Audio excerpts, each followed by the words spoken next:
Assalamualaikum warahmatullahi wabarakatuh.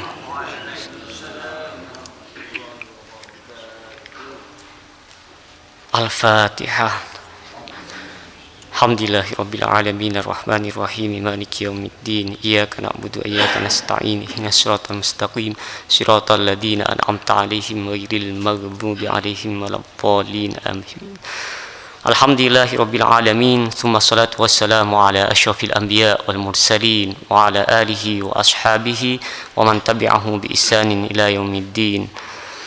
Alhamdulillah kita dimudahkan oleh Allah untuk berada di tempat terbaik, fi buyutin adinallahu an turfa'a fiha, tempat di situ diperintahkan untuk mengundangkan nama Allah, mengandalkan solat, laksanakan solat. Alhamdulillah kita berada pada saat terbaik, waktu ketika disaksikan oleh dua gelombang malaikat, inna Qur'anal fajri kana masyhuda. Alhamdulillah kita dimudahkan untuk melakukan pekerjaan terbaik, belajar Al-Quran sebagaimana yang disabdakan oleh baginda, khairukum man ta'allamal Qur'ana wa 'allamahu. Hadirin yang dirahmati Allah, hari ini insyaallah kita berada pada surah kedua, surah Al-Baqarah, tepatnya di ayat ke-216. Ayat 216 surah Al-Baqarah.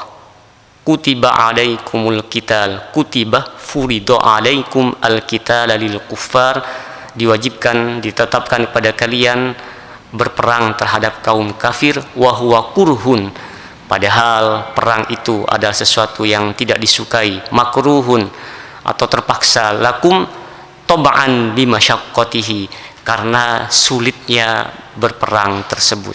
Wa asa an takrahu syai'an wa huwa khairul lakum wa asa an tuhibbu syai'an wa huwa syarrul lakum. Boleh jadi kalian itu tidak menyukai sesuatu padahal sesuatu itu adalah baik bagi kalian. Boleh jadi kalian menyukai sesuatu padahal sesuatu yang kalian sukai itu adalah tidak baik bagi kalian. Limailin nafsih ila syahawati al-mujibah lihalakiha wa nufuriha anit taklifatil mujibah. Kenapa? Karena memang jiwa itu, syahwat itu condong kepada sesuatu yang mendatangkan kerusakan, kebinasaan. Sebagaimana juga jiwa itu condong untuk menghindari, syahwat itu condong untuk menghindari kepada hal-hal yang mendatangkan kebahagiaan. Fala'alla lakum fil qital wa in karuhtumuha khairan. Maka pada dasarnya di perang itu, meskipun kalian tidak menyukainya, bisa jadi itu adalah kebaikan. Li'anna fihi, karena di dalamnya, dalam perang itu, imma dhufru wal ghanimah, bisa jadi mendapatkan kemenangan dan rampasan perang, harta rampasan perang, awis syahadah wal ajr, atau kalian akan mendapatkan syahadah, syahid di jalan Allah dan mendapatkan pahala. Wa fi tarkihi, dan dengan meninggalkan perang itu, wa in ahbabtumuhu syarran, meskipun kalian menyukai meninggalkan peperangan itu, bisa jadi adalah di situ adalah kejelekan. Li'anna fihi dhillah wal faqra wa hurmanil ajri, karena bisa jadi di situ, karena tidak mau berperang, mendapatkan kehinaan, kemiskinan, dan terhalang dari pahala. Wallahu ya'lamu, dan Allah mengetahui, ma huwa khairul lakum, yang baik-baik kalian, wa antum la ta'lamun, dan kalian tidak mengetahui, dzalika, hal-hal yang baik itu. Fabadiru ila ma ya'murukum bihi, maka bersegeralah kepada hal-hal yang telah diperintahkan oleh Allah kepada kalian. Hadirin yang dirahmati Allah, ayat ini 216, kewajiban untuk berperang hadir kepada kita setelah Allah menyampaikan tentang bahwa orang-orang sebelum kita, para nabi sebelum dengan para nabi dan rasulnya, dengan para pengikutnya, orang-orang sebelum kita itu juga mendapatkan ujian. Hingga nabi dan para pengikutnya sempat berkata, kapan datang pertolongan Allah. Ayat 214 berbunyi seperti itu.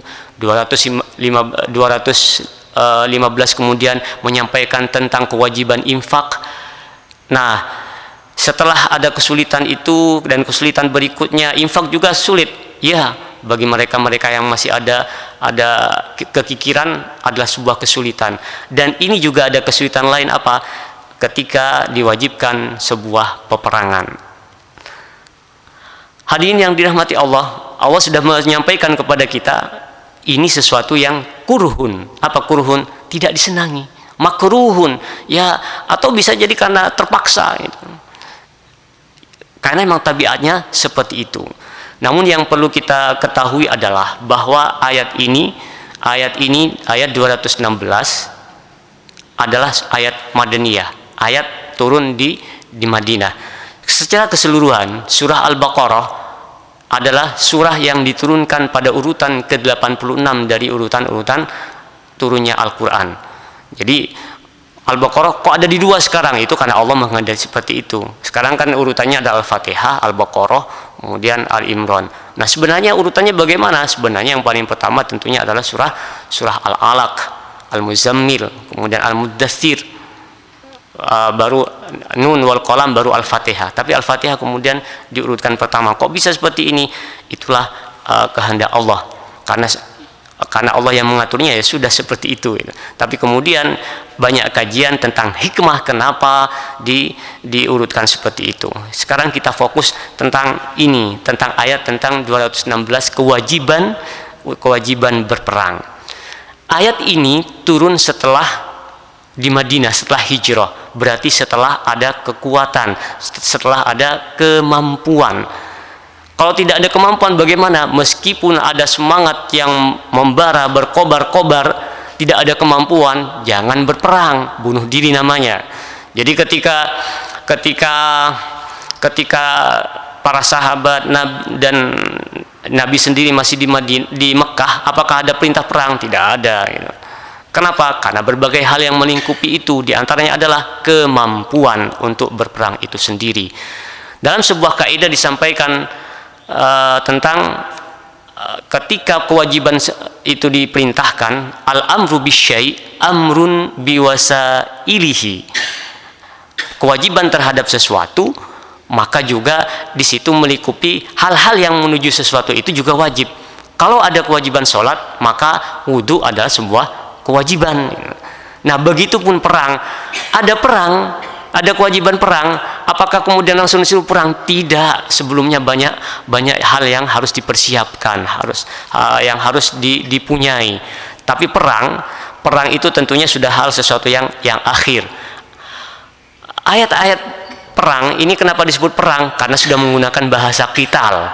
Beda dengan jihad itu ya. Tapi kalau sudah kata-kata perang itu pasti qital, menggunakan kutiba alaikumul qitalu wa huwa kurhul lakum, maka ini pasti adalah perang. Kapan? Ya setelah ada kemampuan, setelah memang sebuah keharusan, sudah tidak ada pilihan lain.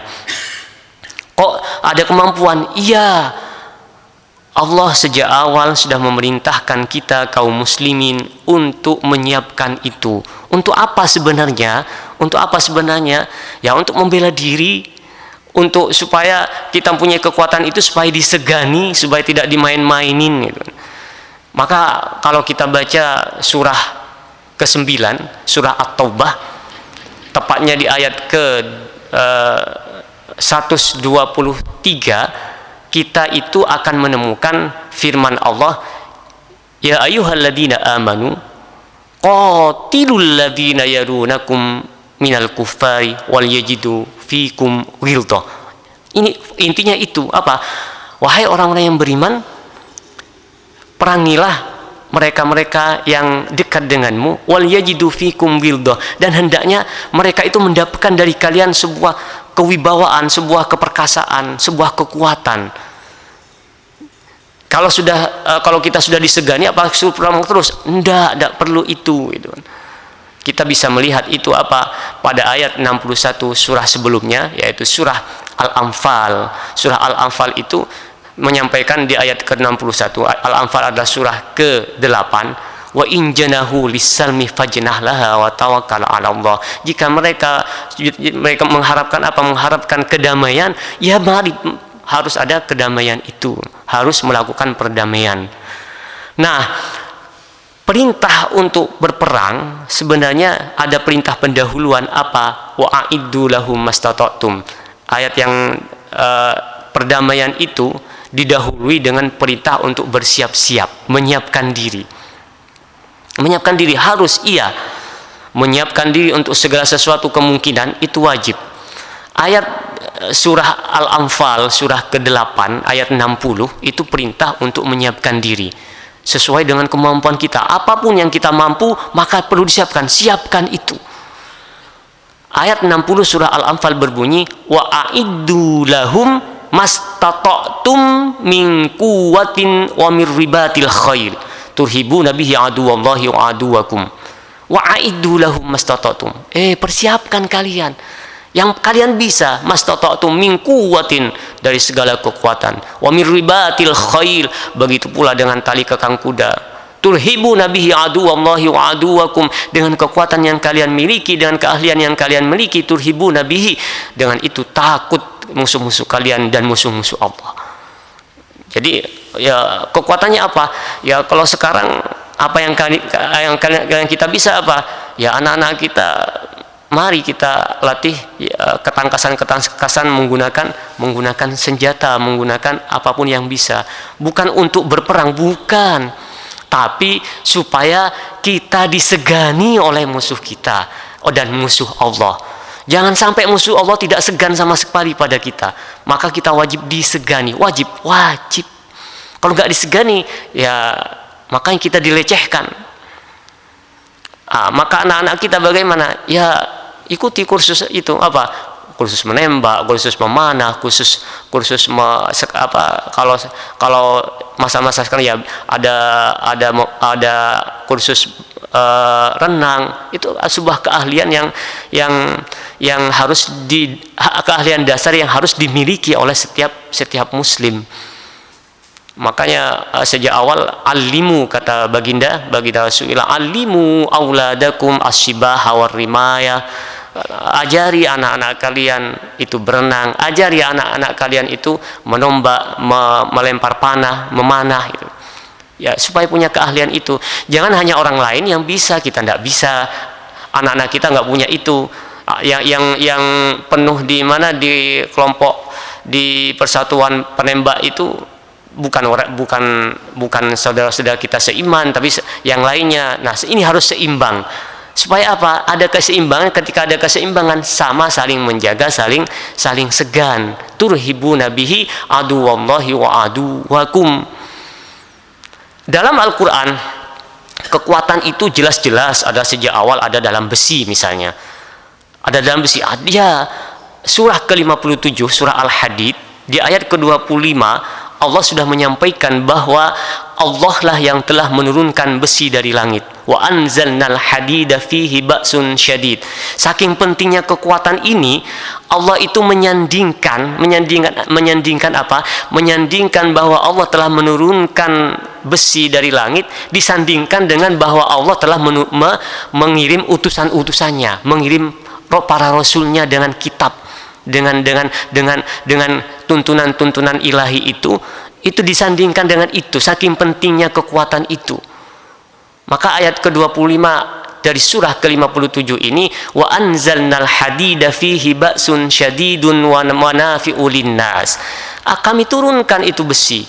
Fihi ba'sun syadid, di situ banyak kekuatan yang dahsyat, wa manafi'u linnas, dan juga manfaat-manfaat bagi manusia. Liya'lamallahu may yansuruhu wa rasulahu bil ghaib, supaya jelas kepada Allah siapa yang menolong Allah dan Rasulnya meskipun tidak kelihatan gitu.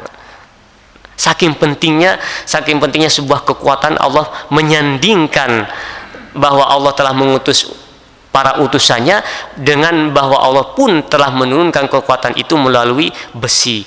maka hampir bisa dipastikan seluruh alat bantu yang kita punya pasti ada unsur besinya, dari mikrofon, dari HP, dari kendaraan-kendaraan, seluruhnya ada besinya.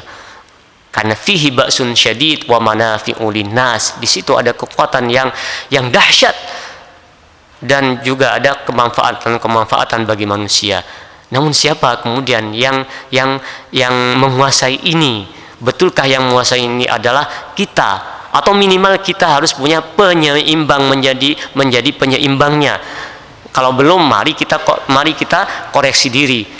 Mari kita sejak awal pendidikan anak kita jangan sampai dikotomi pendidikan. Jangan katakan bahwa belajar eksas, belajar saintik itu adalah tidak beragama. Tidak, itu juga bagian dari agama, bagian dari beragama. Tidak ada pemisahan keilmuan dalam Islam.